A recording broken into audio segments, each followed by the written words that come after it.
Hi everybody, welcome to our lecture for Chapter 8 in our Fullan textbook. We're going to be talking a little bit about professional learning communities. This chapter is really introducing the concept of PLCs, which is the entire point and the entire purpose of the other book that we're using for this class. We're going to use this kind of as a benchmark so that we know what we're expecting for the other class, but we're going to do this to present two lists. I'm going to talk about what makes a professional learning community and some of the deeper learnings of professional learning communities and what they look like. And this will drive our entire presentation for this chapter. So, the 6 elements of professional learning communities, as I normally do. Like I said, this is a course of lists, so we're just going to work our way through and we're going to talk about each one of the lists. So, one of the first most important things from a professional learning community is this idea that you have a shared mission, vision, values, and goals. You find things that are specific to the building, specific to the district, specific to the community, and you build them. What I've always said about mission statements is if the institution is using them appropriately, that's a good thing, but if the institution is not using them appropriately, then what's the point of them? What's the point of them? What's the point of them moving forward? Everybody has to know what they're doing, and they have to understand what the purpose of them is. Number 2, it's this idea of working interdependently to create a collaborative culture that focuses on learning. All members of the team must be held accountable for it. You have to be focused on the right goals and the right objectives. You have to work together to actually make sure that professional practice works and it can sustain and it can improve everybody that's in the organization.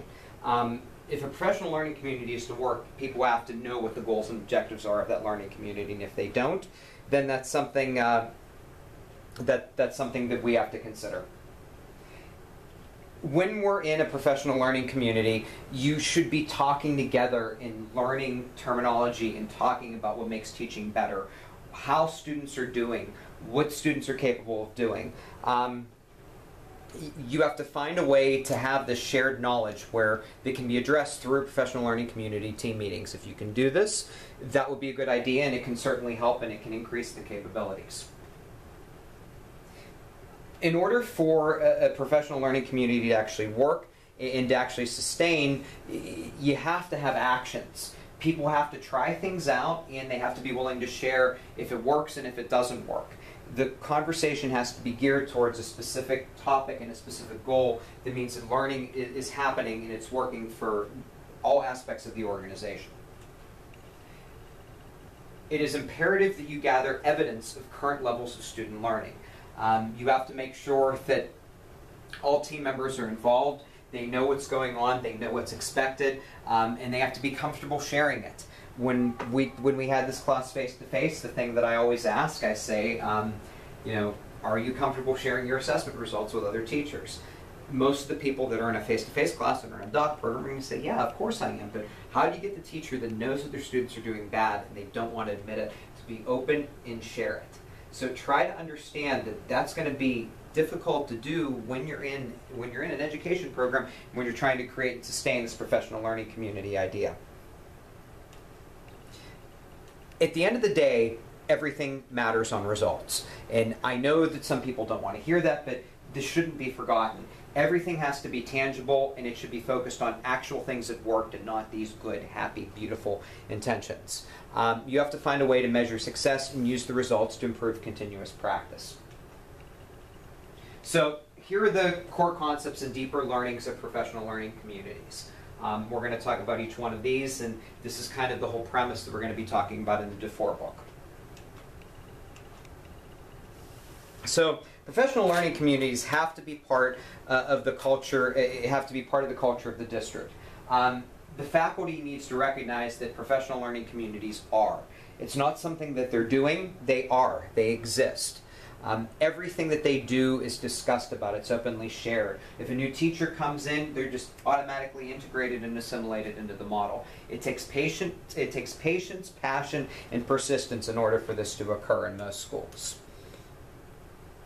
one of the challenges that we get into with schooling is this notion that we're creating a new culture based on new assumptions, and we have the opportunity to really take the professional learning community and make it a being and make it something that exists and it's a sustainable thing in cultures. And I've talked about Chicago research and Chicago schools and studies.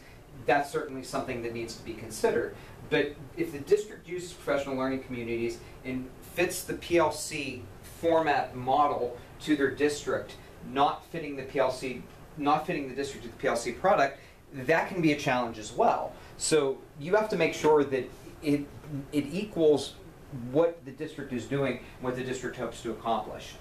We're just not taking a model, rolling it out and saying, okay, this is PLC time, everybody just sits and talks anyway. That can be a problem. So one of the things we get to is this notion of learning by doing. It relates to the premise of using a mission statement. If you don't write a mission statement, the author suggests that you do not just write a mission statement, you have to live it. You have to ask the questions what the mission statement looks like and how it should be implemented to all stakeholders, whether it's principals, teachers, and students. I don't like mission statements. I think some of the mission statements that I've seen that have worked have been ones that are more framework oriented.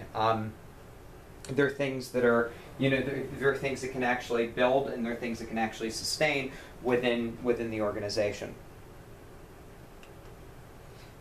We have to have formative assessments. The initial model of PLCs was based on your end results. We begin with the end in mind and we build backward. That was how the model was first built. Well, this has changed now. New research on PLCs is focused on formative assessments and trying to inform the teaching and learning process. Some districts that are using older models might not integrate formative assessment into the process and just might run it without it. So you have to provide teachers with information. A lot of districts have a lot of data, and that's cool, and that's wonderful. Even though data is there to inform instruction, if teachers don't get better about it, schools don't improve. We have to have valid assessments that shows how students are doing compared to others, how they're doing in one classroom versus another classroom, and that's why I really believe in the concept of a benchmark exam, because I think that's important. I think you have to see and understand what a benchmark exam is, what it looks like, and how it's actually benefiting the students that are in your district. I don't like it when you have shared collaborative benchmark exams throughout the state or throughout a county. That's a problem to me because that's not a benchmark exam, right?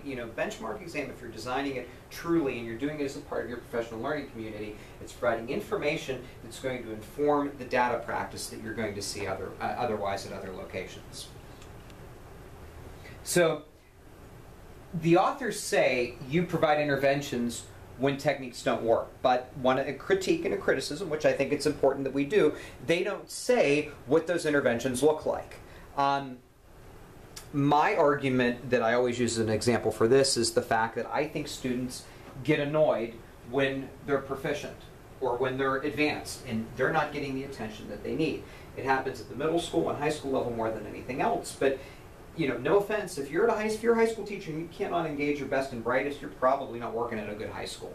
The best and the brightest, there are opportunities for them. You can give them opportunities to take college courses on the side, online work, AP courses. Middle school, those kids that are advanced get frustrated with teaming and frustrated when they're held back. And I beg all of you as district leaders, make sure that you find a way that you can engage those students so that they're not in a holding pattern. So we guide work of collaborative teams. The principal really determines what to collaborate about.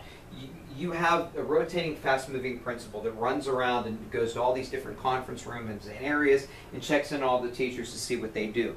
The principal needs to be actively involved in the professional learning community. They have to dictate what's not dictate, but they have to monitor and make sure that the teachers are on task and doing what they're supposed to be doing, or else you do not have a working professional learning community.